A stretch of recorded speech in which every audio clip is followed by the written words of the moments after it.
સંતોએ કીધું છે જીવન જોબન રાજ ધન અવિચળ રહે ન કોઈ. જીવન જવાની સત્તા કાયમ રહ્યુએ નહીં અને ભવિષ્યમાં કોઈનું રહેવાનું નહીં. એટલે સંતો એટલા માટે પોકાર કરીને કીધું કે હજુ બાજી છે તારા હાથ માટે ચેત નરતું ચેત. હવે નહીં આ માર્ગે જવાનું છો, એવું નહીં કા જતો રહ્યો ને આપણે રવાના. બધાને વારા પરથી નંબર આપવાનો પણ આ ભાડાનું મકાન ખાલી કરીને જતો રહ્યો છો અને જે બીજી જગ્યાએ ગમે તો પાછા વારંવાર 84ના ચક્કરો ના કાપવા પડે. એના માટે મનુષ્ય જન્મ મળે અને મનુષ્ય જન્મમાં જો આપણે આ જન્મ મરણના ફેરાને નહીં સમજીએ અને નહીં ટાળીએ તો આયેલો જન્મ આયેલો ફેરો ભોગટ પડશે. પણ આ આયેલો જન્મ સુધારવા માટે કે આયેલો જન્મ સુધારો, ગુરુજી મારો આયેલો જન્મ સુધારો. મોણાનો જન્મ તો બધો મળી ગયો પણ આ ભાડાનું મકાન ખાલી થઈ જાય એના પહેલો કે તું ક્યોથી આવ્યો, ક્યો જવાનો, ઉકેલ શોધજે એનો.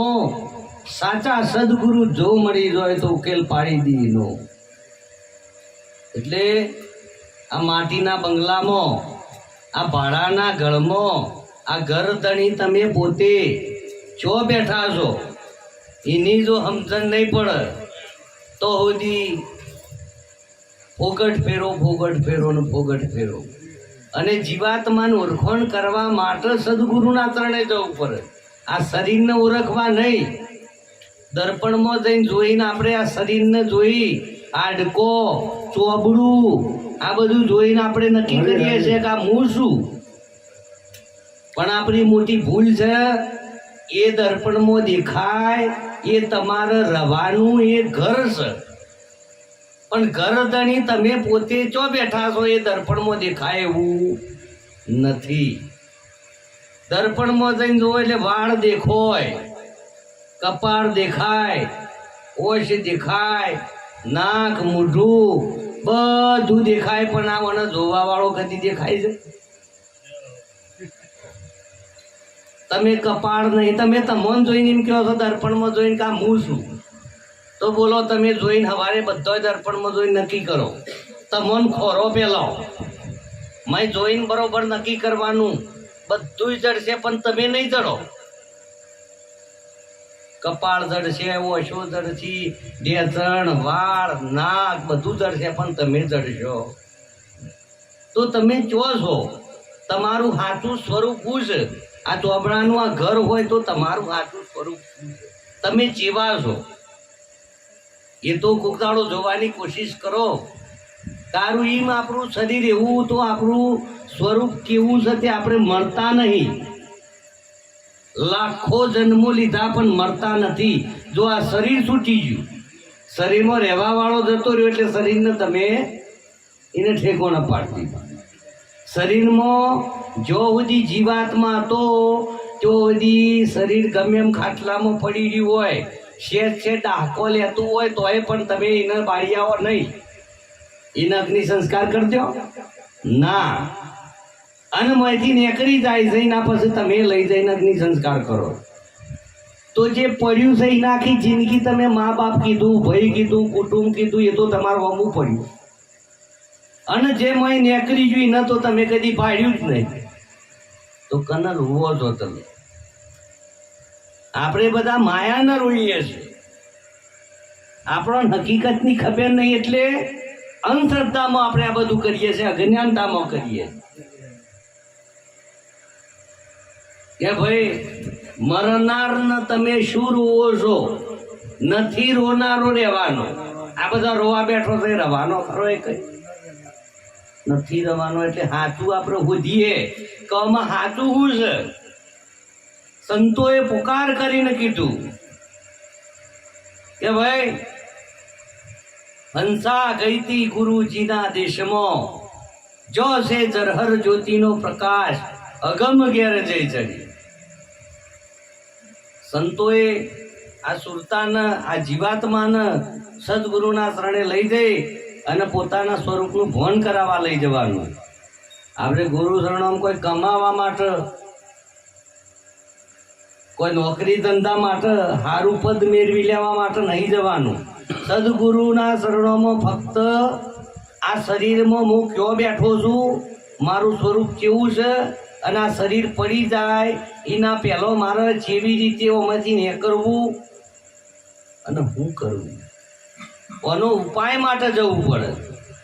પણ આપણે ગુરુ શરણે જઈએ, ખાલી ગુરુ મહારાજ વાતો કરે ને આપણે કોને જ વાતો અભરી ના આયા હરી વાવાન કશું કોઈને પતિજી ભક્તિ એવું નહીં. मिटा दे अपनी हस्ती को अगर कुछ मर्तबा चाहे, मिटा दे अपनी हस्ती को अगर कुछ मर्तबा चाहे. આપણી હસ્તીને મટાયાવાના મસ્તી કદી મળતી નહીં. ઓના માટે એક તાર થવું પડે, લક્ષ્ય પાકું કરવું પડે. ને સદગુરુના બતાવેલા રસ્તા પર આપણે પૂરા હેડીએ તો લક્ષ્ય આવે ને આવે. એટલે સંતોએ આ શરીરમાં આત્મા અને પરમાત્મા બે વસ્તુ જુદી નહીં બતાવી. આત્મા છે એ જ પરમાત્મા છે, પણ આત્મા જો હસલ્યો આખા શરીરમાં સંતોએ બતાવ્યું કે ભાઈ 9 દરવાજા બંધ કરો તો 10મામાં વાગશે ડંકા. આપણે કોઈ દારો હોભળ્યા? આપણા પહેણ વાગે છે 24 કલાક, 8 પોણ ને 32 ઘડી તમારા મસ્તકમાં એક નાદ વાગે છે. 8 પોણ ને 32 ઘડી બંધ નહીં થતો. બંધ થાય તો શ્વાસ બંધ થઈ જાય, શ્વાસ બંધ થાય તો ધબકારા બંધ થઈ જાય, ધબકારા બંધ થાય એટલે રોમ બોલો ભાઈ. કરામત તો બીજા ગોઠવેલી. એટલે સંતોએ ખોરી કાઢ્યું કે આ કાયામાં 9 દરવાજા, 10મા ઉપર છે બારી. એ બારી કોઈ સંત ખોલે જેને કુંચી હોય ગુરુ ગમની. હવે ન આપણે જન્મ્યા ત્યાર સુધી 9 દરવાજોની ખબર છે, 10માની ખબર છે. આપણો 10માની ખબર નહીં, અને ખબર હોય તો ખોલવાની ખબર નહીં, અને ખોલ્યો હોય તો પરમાત્મા જો હોજવાની જરૂર નહીં. કે માટી કેરે બંગલે મેં, આ માટીના બંગલામાં કોણ બોલે? માટી તો કશું બોલે નહીં. જો માટી બોલતી હોય તો અમારી પ્રાણ નીકળી જાય એટલે બોલજે શરીરને મોઢા કે બોલી. તો બોલવા વાળો કોક જુદો છે, ખબર પડવી દો. તો કોણ બોલે છે કે માટી કે રે બંગલે में बोलता न कौन था? माटी तो कछु बोले नहीं, फिर उसके अंदर कौन था? આ કથા કોણ વાંચે? આ કોણ લખે છે? આ લખનારો લખવામાં ના આવે કે ગણનારો ગણતરીમાં ના આવે. સદગુરુ મળતો સમજાય. એટલે આપણે આપણો નહીં ઓળખતા, આપણે હોવા સતોય શરીરમાં છીએ, અને આપણને ખબર પડે છે કે ખરેખર શરીરમાં આપણે હાથ હલાવવો હોય તો હાથ હલે, પગ હલાવવો હોય તો પગ હલે. હાથ ગમે તો તમે કહો ગુદામ ગાલો, ગુદામ પર હાથ પાડતો નહીં. બોલો સતોય પણ આખા શરીરના કોણ ચોરાઈને શું કરે એની આપણને ખબર નહીં. એટલા માટે મરતા સમયે 9 દરવાજોમાંથી ગમે તે દરવાજા થઈ અને સુરતા જાય, જીવાત્મા જાય, એટલે એને 84ના ફેરથી અવતારો લેવા પડે. અને 9 દરવાજા બંધ કરી અને 10મો ખોલીને 10માની બહાર જીવતો મરવાનું છે. કે જીવતો ઘર ઢૂંઢો બંદા, જીવતો ઘર ઢૂંઢો, મર્યા પછી મુક્તિ માગશો તો કારાગરનો કૂવો. મર્યા પછી મુક્તિ ના મળે, અને છેલ્લા સમયે રોમ રોમ કરવાથી કોઈ પત્તો લાગવાનો નથી. એટલા માટે કે સંતો જા સદગુરુ શરણે તારું સંશય હણશે, જા સદગુરુ શરણે તારું સંશય હણશે, જીવ દશા કાપીને શિવ સરીકો બનાવે. એટલે આ જો બધી આપણે આત્મા નહીં ગયા હમણાં ગાયા રૂપા કે આત્માનું ઋષાવન લખ 84 નહીં મટે. એટલે આપણને એવું કે આ લખ 84 હું ને આત્માઓ લખ 84 એટલે 84 લાખ અવતારોની વાત કરી છે. એમાં 4 ખોણી આવે, એમાં 4 અલગ અલગ પ્રકારના જીવાત્માઓ આવે, 4 અલગ અલગ પ્રકારની યોની આવે. એમાં એક યોનીમાં 21 લાખ અવતાર આવે, 21 લાખ શરીર આવે.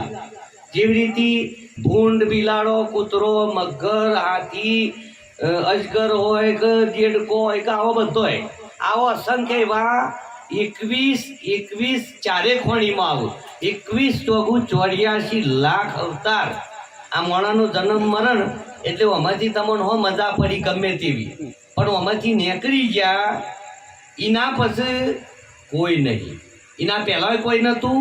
ઓય આયા 10-20 વર્ષ રહ્યા અને ખાલી માયા લાજી દે આપણને મારો મારું અહીંથી જ્યાં પછી તમારું કોઈ નહીં. એટલે આ એક ભૂલા પાડવાનું એક માયા ઝાડ છે, પણ તમે ભૂલા ના પડો. 21 લાખ આમાંથી છૂટ્યા પછી અવતારો તમે જો, અજગર પડી રહ્યો હોય તો 200-500 વર્ષ જેવા અજગરમાં તમારું શરીર અજગરનું ધારણ કરો એ તાર 500 વર્ષ પછી કેવડી જોઈ કહો. તમે હાફ બનો તો હાફમાં પહેરી દો ને હાફ જીવ થઈને ફરો ને હાફનું શરીર મરે. તમને 200 વર્ષમાં કાઢવાનો હોય તો તમને 10 તારા નહીં જતા, 20 વર્ષ નહીં જતો, તો આ 200-500 વર્ષનો જોઈ કહો.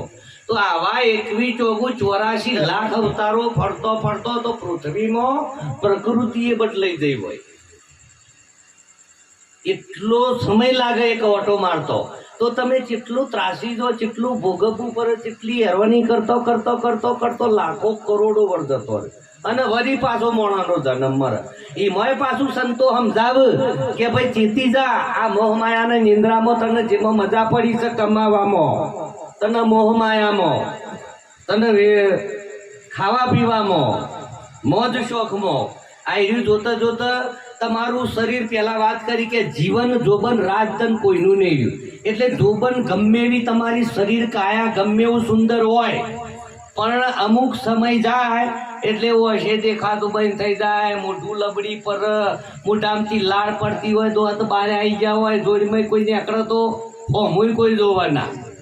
ગમે એવી સુંદર કાયા હોય તો જોતા જોતા આ કાયા આવી થઈ જાય છે. અને દરેક જોવો છો વૃદ્ધ માણસ હોય ગમે તેવો નતો, એ બધો સુંદર જ હતો, પણ એવાની ઉઘરી નહીં, મારા જેવું કોઈ નહીં. પણ સમય જતો રહેશે, જોતો જોતો આ યુવાની જુવાન કોઈનું કાયમ રહ્યું નહીં. મેથી, બદામ, પિસ્તા, ગુંદ બધી ખાધું જોવાની રાખવા પણ રહી નહીં. ગમે કરો એટલે જેનું નામ જ જવાની, જવાની કોઈ નહીં રહી નહીં, ભવિષ્યમાં રવાની. એટલા માટે ચેતી જવાનું. થોડા એક સમય માટે આપણે આખું 84 નું ચક્કર ના ફરવું પડે. એના માટે એનો કોઈ પારખું હોય, એનો કોઈ માલમી હોય, એનો કોઈ રસ્તાનો કોઈ અનુભવી હોય, એના શરણે જઈ અને આ વસ્તુ જોણી લેવા જેવી છે. જો આત્મા નહીં ઓળખાય, તમે તમને નહીં ઓળખોય તો મરતા સમયે અંધકાર થઈ જશે અને ભટકવું પડશે વારંવાર. એટલે એના માટે ચેતી જો, સંતો દયા કરે છે, રાતે ઉજાગરા કરી અને તમને સમજાવે છે કે ભાઈ જાગી જા. પણ હું જાગી જવાનું? ખાટલામાંથી નહીં, તમારા મોહ નિંદ્રામાંથી જાગવાનું છે, પોતાના અંદરથી. ઉઠ જાગ મુસાફિર, ભોર ભયો રેન કહો સોવથે, સોવથે સો ખોવથે ઓર જાગથે સો પાવથે.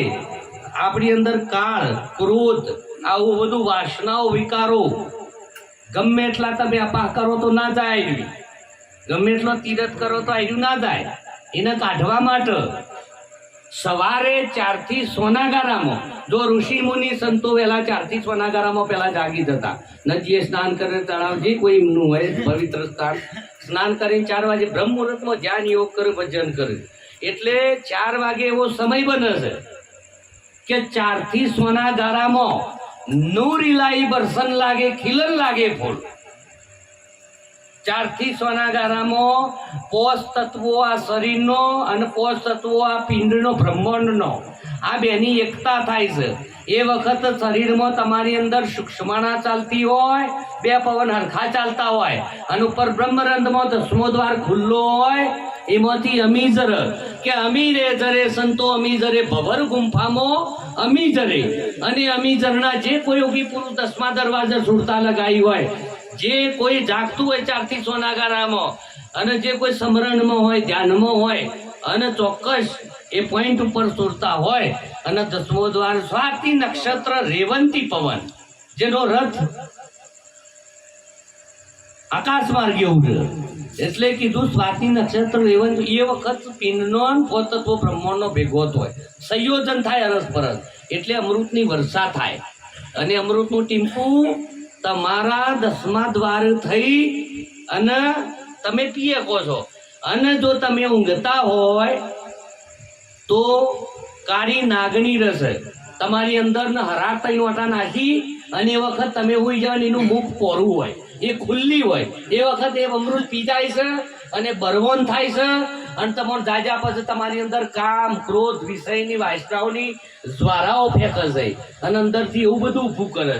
એટલા માટે એનો સ્વભાવ જો મોરું ઉઠતું છે, એનો સ્વભાવ, એની રહેણી, એની કહેણી બધું રોંગ સાઈડ હશે, આખી એવરી સાઈડ હશે. એનામાં નિર્મળતા ના વગર ચમ કઈ સમય અને એવા કઈક સાધુ સંતો હોય 4 થી 6 ના ગારામાં આખી રાત ગમે એમ ગોણો ગોય ભજન ગોય અને 4 વાગે એટલે ઓમ હાથ નાખીને ઊંધા પડીને હોઈ જાય 9 વાગે.